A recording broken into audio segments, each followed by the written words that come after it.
Now listen carefully and answer questions 1 to 4.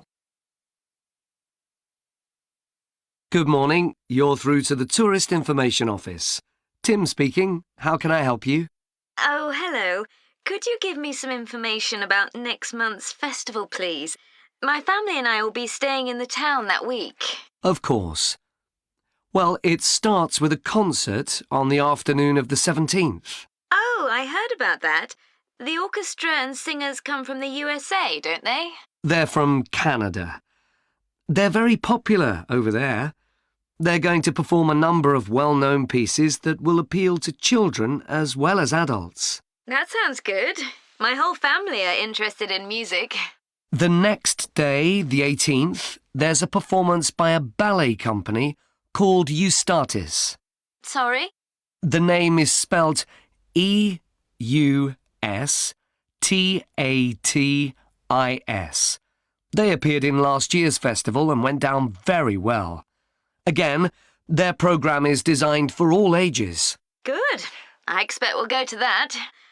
I hope there's going to be a play during the festival. A comedy, ideally. You're in luck. On the 19th and 20th, a local amateur group are performing one written by a member of the group. It's called Jemima. That'll be on in the town hall. They've already performed it 2 or 3 times. I haven't seen it myself, but the review in the local paper was very good. And is it suitable for children? Yes. In fact, it's aimed more at children than at adults. So both performances are in the afternoon. And what about dance? Will there be any performances? Yes, also on the 20th, but in the evening. A professional company is putting on a show of modern pieces with electronic music by young composers. Uh-huh.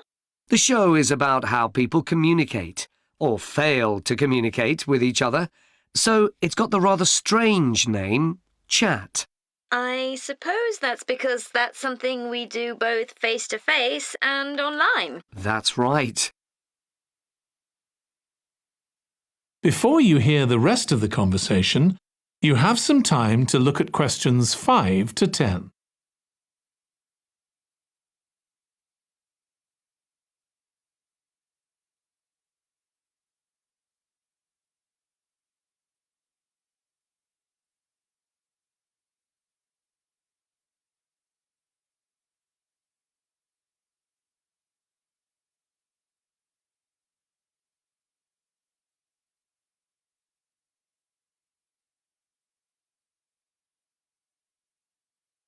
Now listen and answer questions 5 to 10.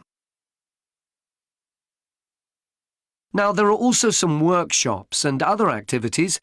They'll all take place at least once every day, so everyone who wants to take part will have a chance. Good. We're particularly interested in cookery. You don't happen to have a cookery workshop, do you? We certainly do. It's going to focus on how to make food part of a healthy lifestyle. And it'll show that even sweet things like cakes can contain much less sugar than they usually do. That might be worth going to. We're trying to encourage our children to cook. Another workshop is just for children, and that's on creating posters to reflect the history of the town. The aim is to make children aware of how both the town and people's lives have changed over the centuries. The results will be exhibited in the community centre. Then, the other workshop is in toy making, and that's for adults only. Oh, why's that? Because it involves carpentry. Participants will be making toys out of wood, so there'll be a lot of sharp chisels and other tools around. It makes sense to keep children away from it. Exactly. Now, let me tell you about some of the outdoor activities. There'll be supervised wild swimming. Wild swimming? What's that? It just means swimming in natural waters, rather than a swimming pool. Oh, OK. In a lake, for instance. Yes. There's a beautiful one just outside the town, and that'll be the venue for the swimming. There'll be lifeguards on duty, so it's suitable for all ages. And finally, There'll be a walk in some nearby woods every day. The leader is an expert on insects. He'll show some that live in the woods and how important they are for the environment.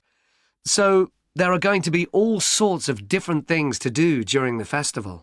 There certainly are. If you'd like to read about how the preparations for the festival are going, the festival organizer is keeping a blog. Just search online for the festival website and you'll find it. Well, thank you very much for all the information. You're welcome. Goodbye. Goodbye. That is the end of part 1. You now have 1 minute to check your answers to part 1.